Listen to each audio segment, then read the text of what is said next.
amazing that we really need validation, and we don't actually need much. But when we get it, that could be the big fuel that really pushes us. The right validation. Yeah. The right validation is everything from the right person. Because you could get it from a million people and it means nothing. And it's sort of like, I never looked at it till just now when you said it. That was my own mama said, knock you out. Because remember when L tells the story, he's like, yo, my grandma was like, yo, don't worry about them, baby. Just knock them out. So he said, wow, mama said, knock them out. And that's what I got from my grandma. She's like, you're going to do it, baby. And I really, when she said it, it was like no question in my mind. I was like, oh, shit, she's right. I'm going to do this shit.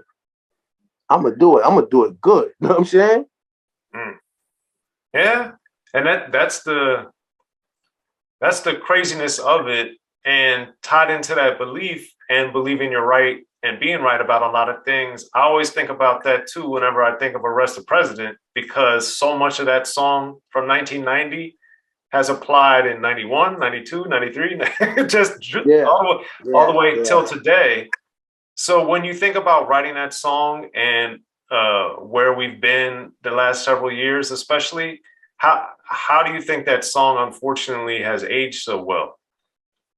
I think it has, because when you really think about arresting the president, right? It'd be a beautiful concept if it can happen.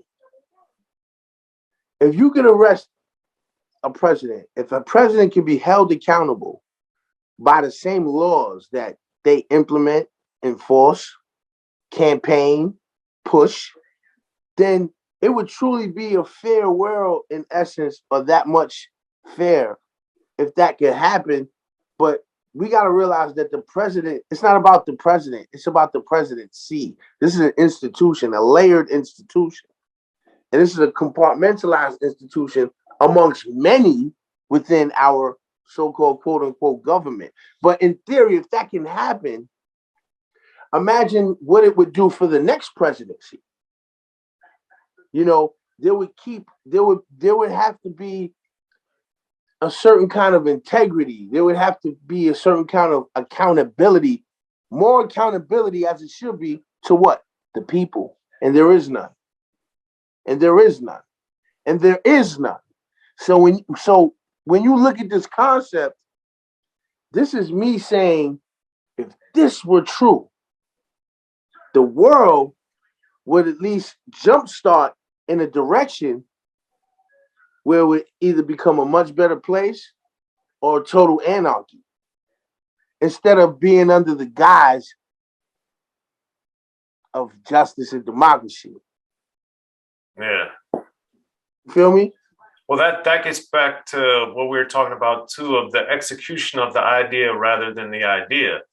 If all men are created equal, then these men are not 3/5 of a man. It's not the same. It's not the same thing. Not the same thing.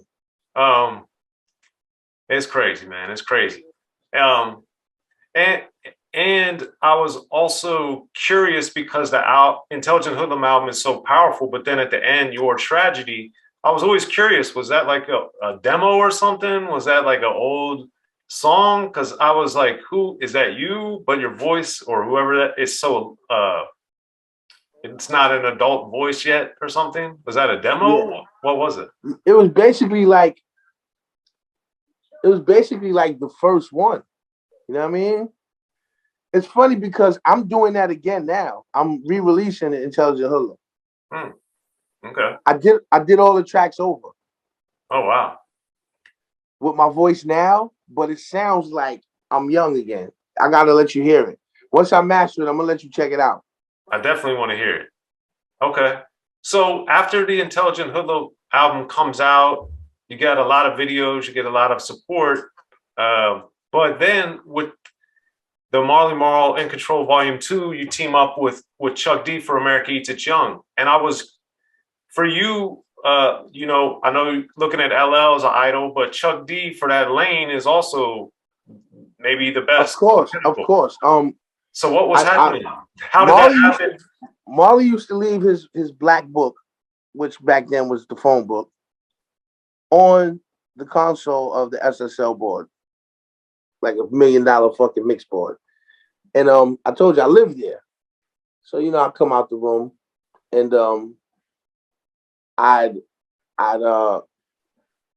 I'd go and look through his phone book.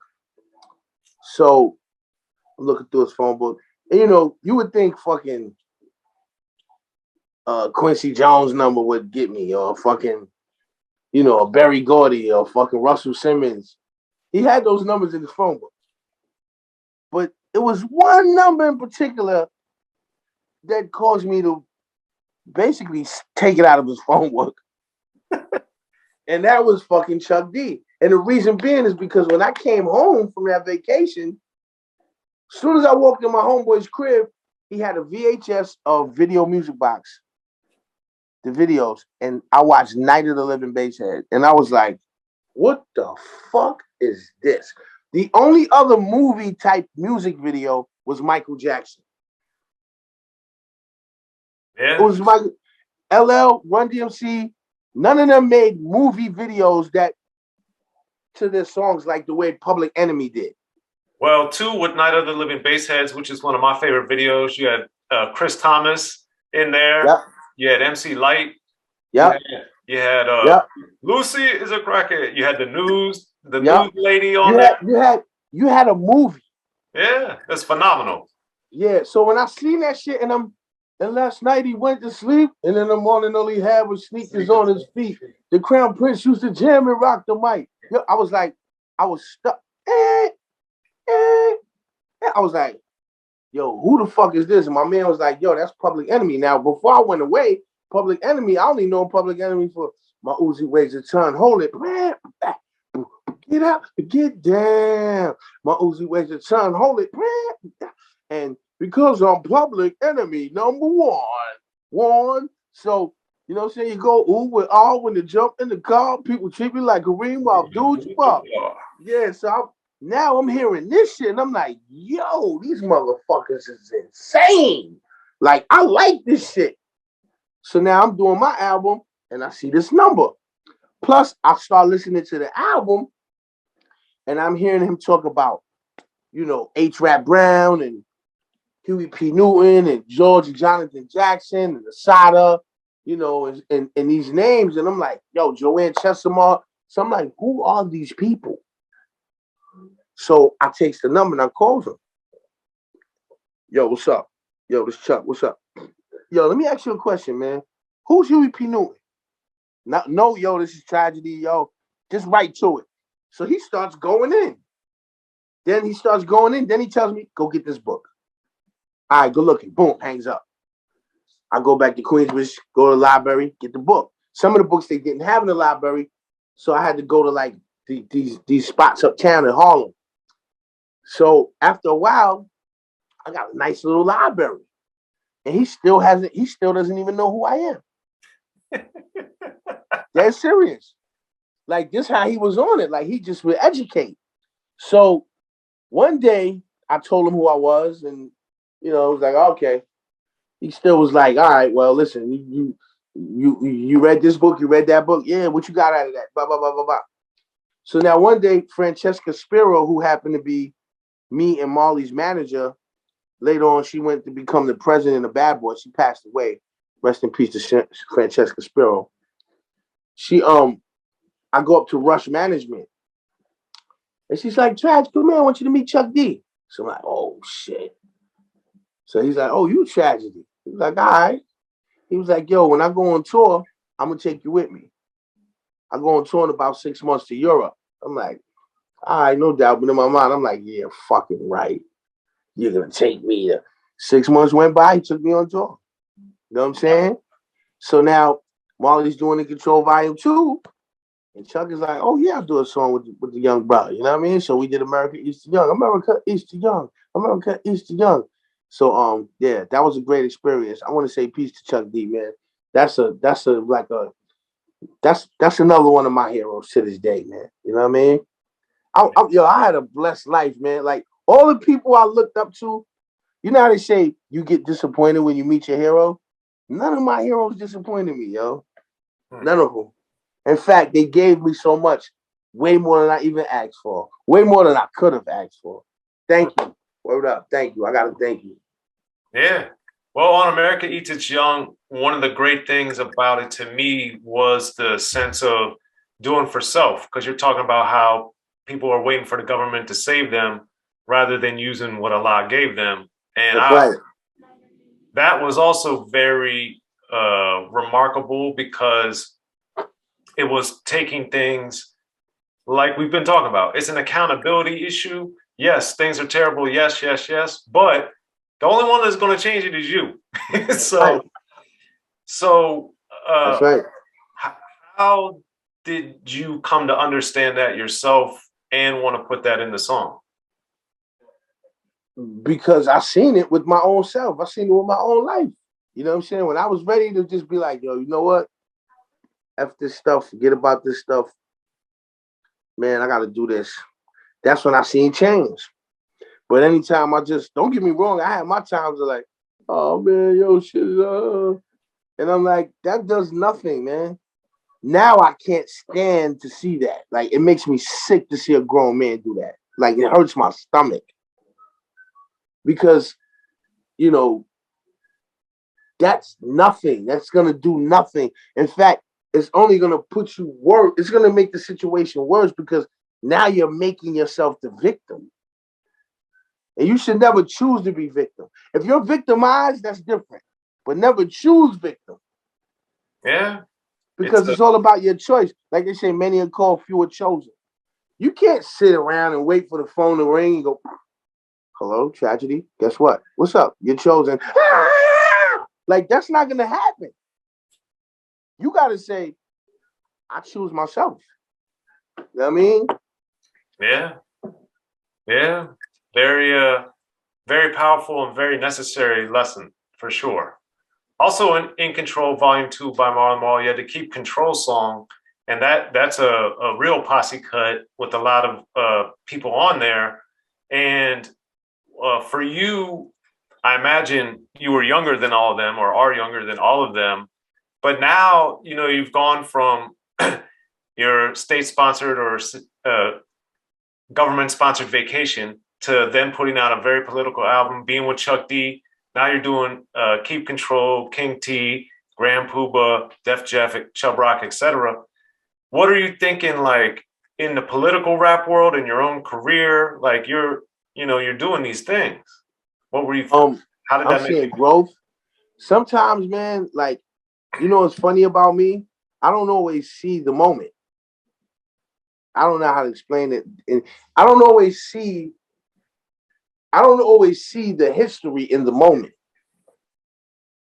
Like, to me, I'm just doing my part. Now, when I look back, I'm like, oh shit, like, I forgot about that song till you just said it. And I'm like, wow, I got a joint with Chubb Rock, Grand Puba, King T. Yeah, King T on one joint. I'm like, wow, that's crazy. A Marley joint. I'm like, yo, that's dope. But you don't. I'm not necessarily looking at it at that time, and what the song represents. Of course, I'm with it, but down the line, what it could represent, it can represent something even deeper. You know, when you really take it in, like, and that just has me zoning, like, right now, because it's like I'm getting to a point now where, you know, I don't want to necessarily be rhyming anymore. And the reason why I say that, I'm gonna always rhyme, but I see it's time for me to make a certain kind of transition and do more for children and do more for people from a different aspect. You know what I mean? Yeah. And when I say, you know, I'm gonna still put out records, but not out, because if you look at it, I drop like a record. People don't realize I drop at least an album a year. Well, that was going to be tied into so much other stuff I was going to ask you, because you are also one of the more prolific artists in rap with so much material, which I wanted to get to as well. But while we're here, why do you think you have put out so much stuff? Because I stay hungry. I stay hungry and I love the culture. You know what I mean? I love the culture. Like I said, it's not something I say, all right, well, I'm gonna keep, I'm gonna keep doing this. It's not. It's like a no-brainer. It's just what I am, and the shit just comes out of me. So like, I don't want to stop it from coming out of me, and I know it's a blessing because I look at a lot of artists from my era, and they're not necessarily. I don't want to put nobody down, but I can hear that they're faded. You know what I'm saying? I can see time is war on them, and I don't feel that way about my own stuff, and that's not me being egotistical. Because I would say it if it did. You know what I mean? I'd be like, nah, this is over. You know what I'm saying? Because I rather walk away with a certain, with a certain level of respect. You know what I mean? Opposed to someone trying to force something on people when I know I don't feel it myself. Or if I felt it myself and everybody else was like, yo, son, it's over. That's something I would have to accept. But I think for the most part, I stay famished to be immersed in the culture and keep the culture going. And I feel like it's my obligation to do it. Like coming where I come from, man, like man, I'm blessed, man. Word up. I know I'm blessed because like I've come from being in a room where, Eric B. and Rakim was laying one of the biggest classics, and I'm still here and I'm still relevant, and I've helped a lot of artists find their way. You know what I mean? Like I gotta be thankful, man. And I guess that's in me, and in me to the point where, I still got a lot to give.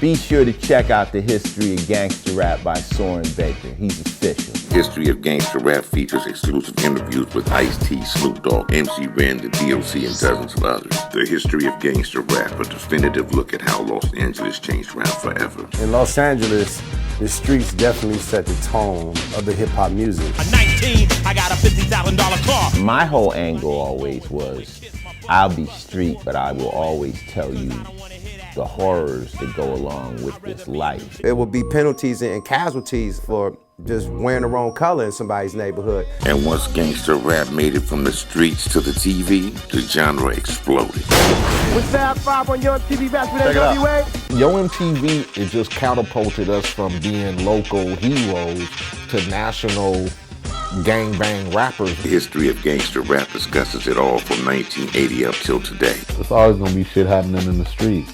You know what I mean? So it's always gonna be something to talk about. The History of Gangster Rap in stores now.